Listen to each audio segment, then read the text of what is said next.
Hey Major Long. Did you hear about the fraud that happened at Goodwill Industries in Santa Clara County, California? It was one of the worst cases of fraud in a non-profit ever. Yes, I did, Sergeant Batchelor. Who told you about this unfortunate event that caused an entire family to be sentenced to prison terms? I hope you received facts from smart people. Well, sir, I heard it from these three nurses over at the clinic. Nicole, Sarah, and Tiffany were really upset about this, so I asked them what was bothering them and they informed me.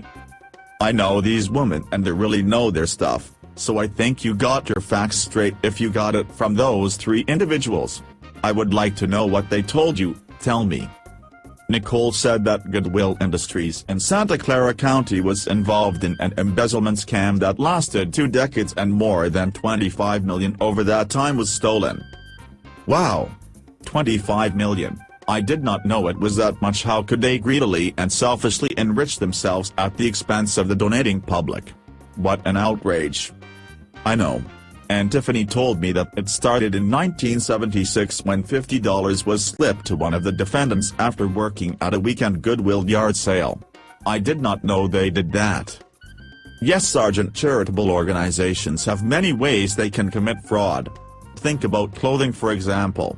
It is possible that the people that work there can resell it themselves.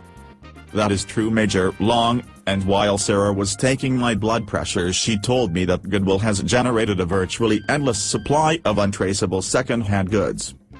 That must have made your blood pressure really rise. There must be ways that these organizations can have better internal controls to prevent this from happening in the future.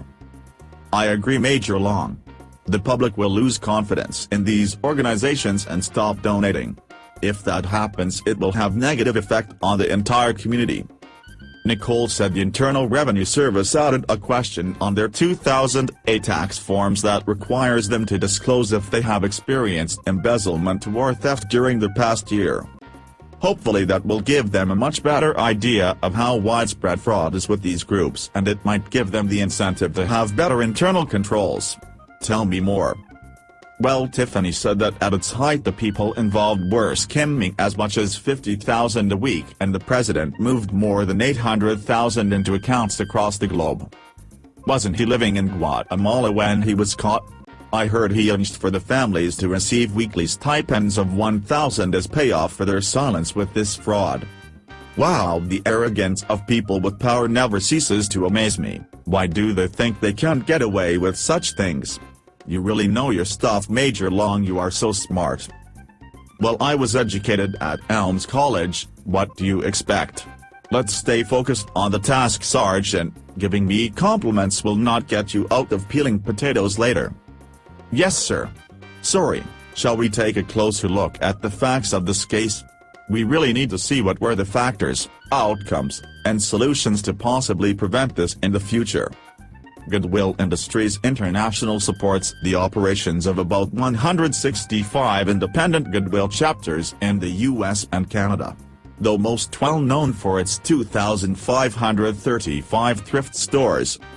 The group focuses on providing rehabilitation, job training, placement, and employment services for people with disabilities and others. Support for its programs is generated primarily from sales of donated goods through a chain of retail stores. In 2011, its retail sales reached almost $2.6 billion. Investigation began due to information provided by the husband of one of the store's employees. The couple was going through a bitter divorce and the husband ratted them out. The case involved a group of 6 individuals from the same family who worked at the retail stores. Also, investigated were 2 individuals that were Goodwill officials.